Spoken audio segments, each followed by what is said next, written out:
Merci, Monsieur le maire, mes chers collègues, cher Emmanuel Grégoire.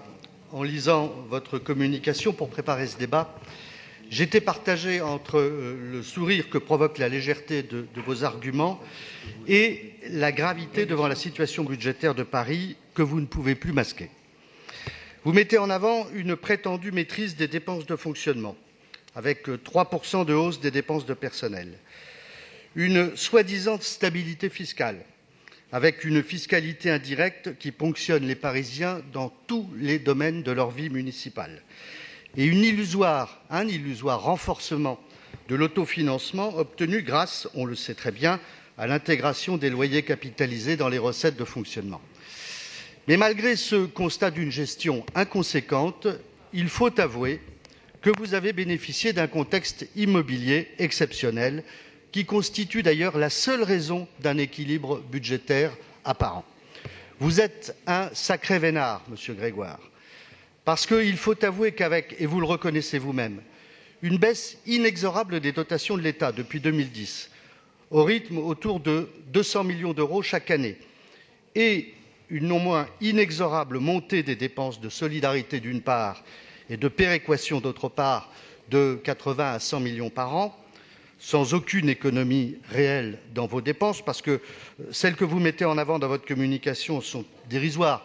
8 millions par-ci, 1 million par-là, sur la rationalisation des implantations administratives, sur les charges à caractère général, autant dire des bouts de chandelle, autant, vous avez raison, être économe sur les petits budgets et dépensier sur les gros budgets.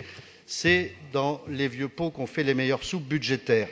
Ce serait mesquin de vous le reprocher. Mais en réalité, avec une hausse régulière des dépenses de personnel, que vous imputez, entre autres, ça c'est le sourire en 2017, à l'organisation des élections présidentielles, législatives et sénatoriales à Paris.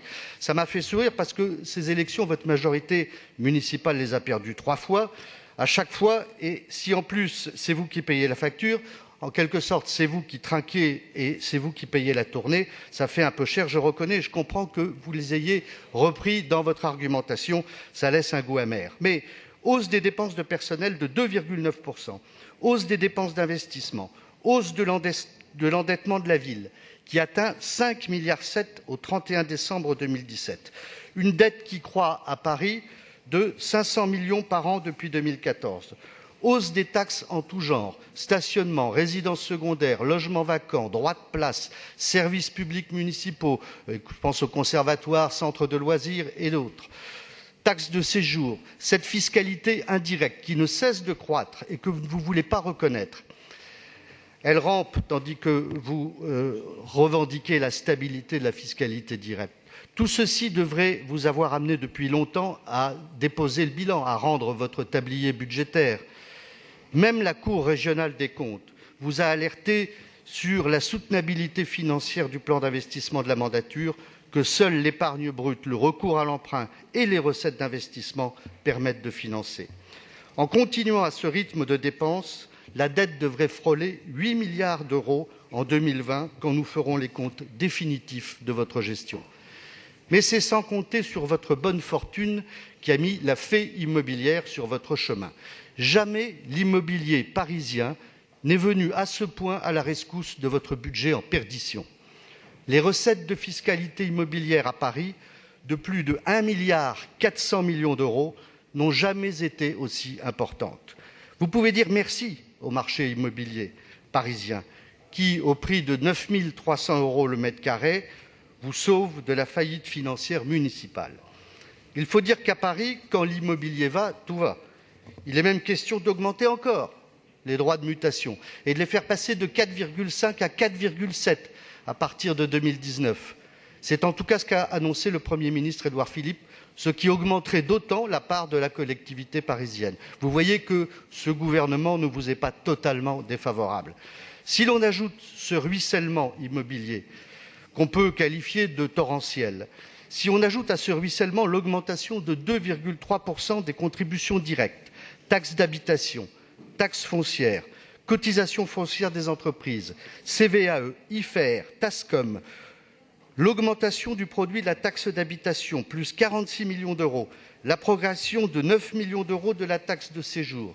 Si l'on ajoute la location ou la vente des bijoux de famille, les redevances et recettes tirées du domaine, en hausse de 20 millions d'euros. Si l'on ajoute le produit des cessions et immobilisations, 100 millions d'euros, et les 273 millions d'euros des providentiels loyers capitalisés, passés comme par magie en recettes de fonctionnement, c'est sur ces différents postes immobiliers 2 milliards d'euros de recettes qui sont rapportés au budget de la ville de Paris.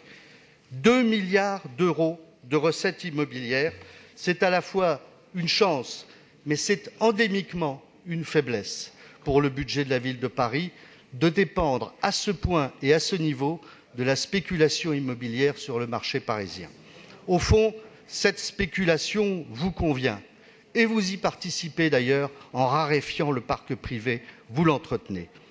Vous évoquez, pour conclure votre présentation du compte administratif 2018 et du budget supplémentaire 2018, une stratégie budgétaire. Mais cette stratégie budgétaire n'existe pas.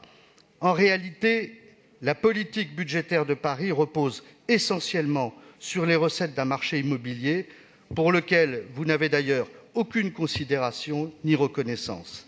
Cette addiction financière au marché immobilier et le cynisme que vous portez à leurs acteurs caractérisent bien votre politique budgétaire. Je vous remercie.